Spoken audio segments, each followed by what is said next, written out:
Miles Davis on Blues by Five. You could transcribe every note he plays and learn some incredible lines.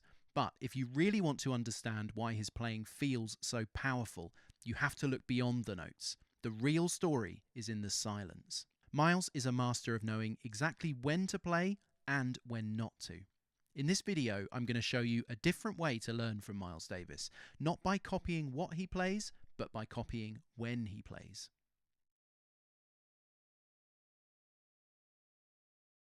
Here's the first two choruses of his solo, with all the places that he plays coloured in green and all the silences in red. It's surprising to me how much red there is. It's not quite 50-50, but it's close. Over these two choruses, he plays 57% of the time, which means that 43% is silence. And it's never predictable. The spaces are shaped just as creatively as the phrases. So here's what we're going to do. First, I'm going to play the same section again, and this time, don't listen for the notes. Listen for when he plays and when he leaves space.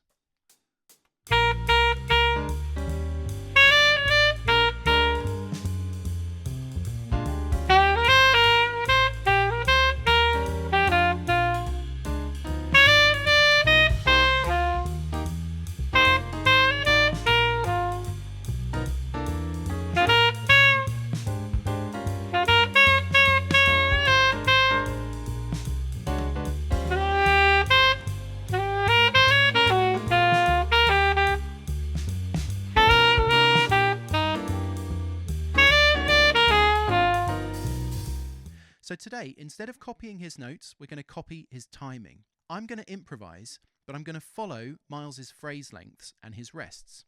So on the map, green means play and red means stop. To begin with, I'll focus on just the first chorus. I'll improvise over a 12-bar blues and I'll stick strictly to his structure. And when I get to the end of that chorus, I'll go round twice and I'll repeat the structure of his first chorus, only playing when he played and resting whenever he rested. This is what Miles played on the first chorus. And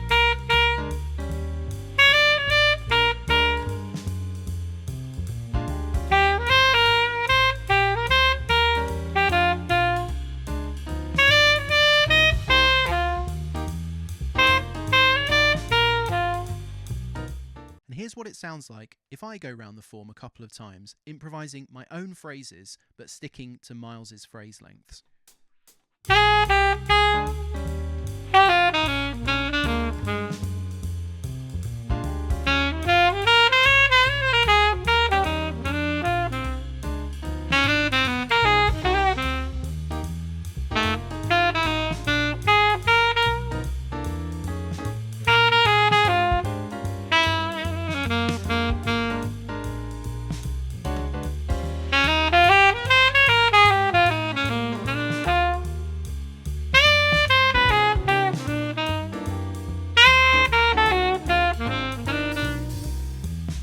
Notice how different my notes were, but how similar the feeling is. The structure alone changes everything.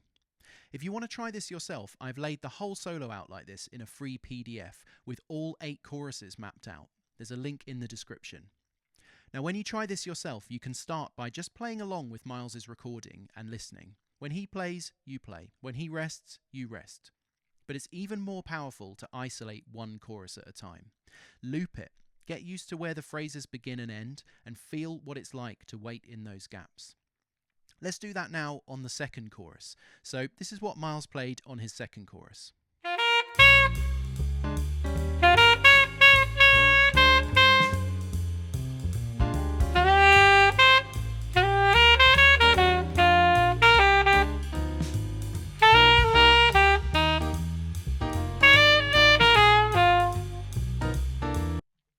And now, like before, I'll improvise, but I'll follow the same phrase structure.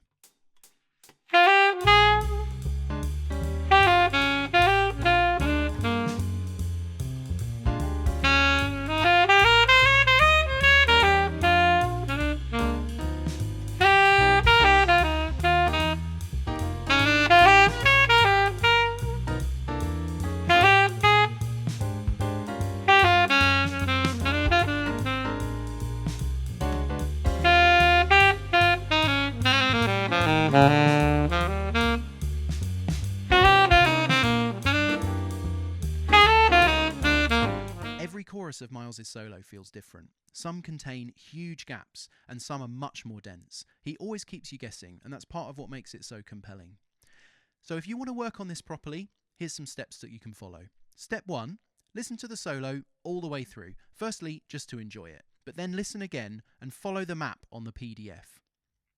Step 2, pick one chorus and listen to it until you're comfortable with where Miles starts and where he stops. And then you could play along with the recording. Just copy the timing as closely as you can. Step 3, put on a backing track and try and improvise using that same structure as I did earlier. Stay on that one chorus, trying to copy that phrase structure every single time until it starts to feel natural and you become really familiar with it. And then step 4, move on to another chorus and repeat the same process. Practicing like this teaches you how to choose when to play and when not to. It stops you filling space by habit, and it's one of the clearest ways to learn how to make every note count. Download the free PDF to try this for yourself and let me know in the comments how it feels.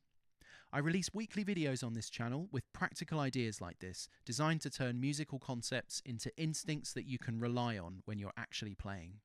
If you found this helpful, like the video and subscribe for more. Thank you for watching.